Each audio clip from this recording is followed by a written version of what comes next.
Hi there, this is Brian Choi, Managing Partner and CEO of the Food Institute. We have a very interesting company, Lotus Robotics. I have with me Yuan Yuan.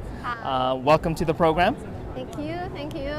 So tell us about the company and your role.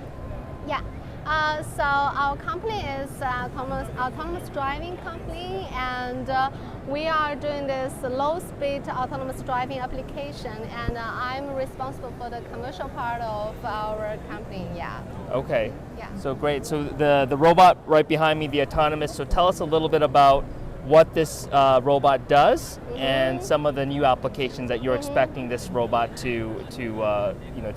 Yeah, it is a street cleaning robot, and you can see this has two brushes, and so it is not like the traditional street cleaner. It is full autonomous driving, full self-driving.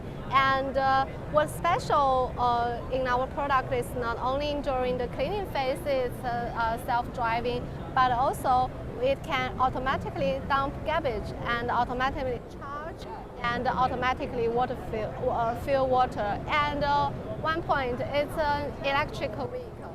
Is it currently in use today in China or other countries? Yeah, it will be used in China later this year, and Okay. we're going to launch the product firstly in China, and later we hope we can launch this product globally in Europe or in US.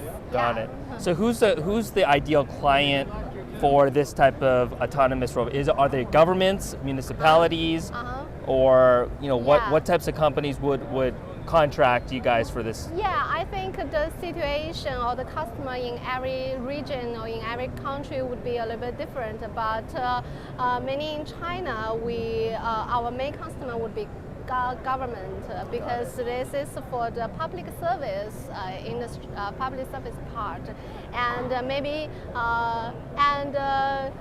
because this vehicle is rather tiny, so actually it can also be used in very big industry part. And in the US or in Europe, maybe our customer would be different, but we are really excited always looking for new customer. Yeah.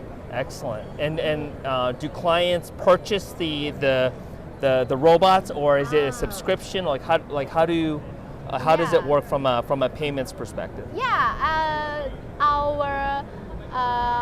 our product would be not only this whole vehicle, but also we will sell the service to our client, to our customer.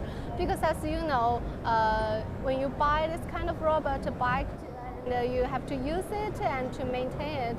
We will have the whole service process. Yeah. Yeah. Got it. And also we will have a cloud platform. That means you can just use app on cell phone or app on computer to see where the robot is and what is the status of it. Yeah. Well, there you have it. It's sustainable, it's electric, it's autonomous, and this is the future. This is the future where AI is incorporated in everyday life, everyday work. So Yuan Yuan, thank you for spending time with the Food Institute and showing us the robot. Thank you very much. Thank you for introducing our product to the audience.